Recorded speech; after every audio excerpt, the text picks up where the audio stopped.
se riusciamo a smontare, ecco, questo diciamo, riferimento che abbiamo a fronte dell'immigrazione pensandolo solamente come quello che vediamo a Lampedusa, invece vederlo come una vera opportunità, legato ovviamente a un programma che è impegnativo di formazione, di addestramento di queste persone nei loro territori, come è stato ben detto anche dalla ministra Calderone.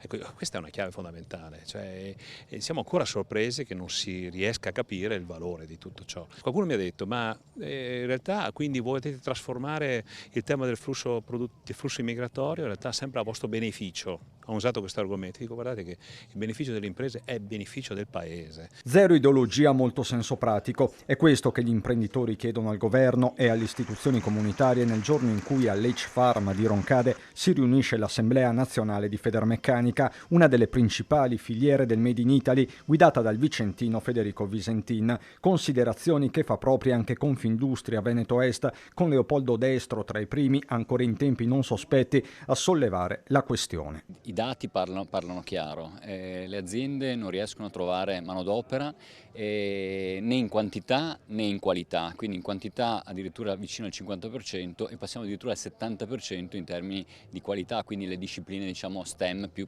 tecniche.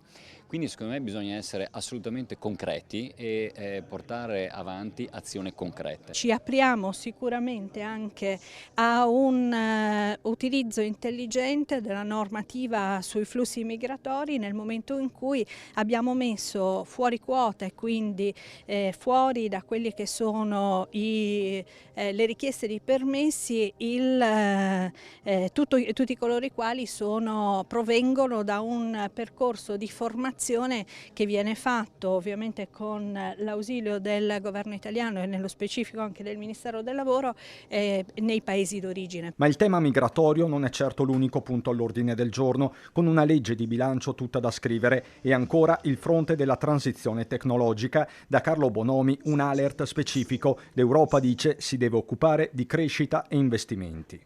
Attenzione, noi siamo abituati con un sistema di welfare state che ci invidiano in tutto il mondo. Se noi non abbiamo l'ossessione alla crescita, a breve avremo un problema di sostenibilità e la sostenibilità del welfare state crea problemi sociali. Parole quelle di Bonomi condivise dal ministro all'economia Giancarlo Giorgetti, collegato online, da priorità fissata quella del taglio del cuneo fiscale. Non adagiarsi sui risultati conseguiti, limitandosi ad auspicare aggiustamenti inerziali, ma aggredire i nodi sostanziali che abbiamo davanti.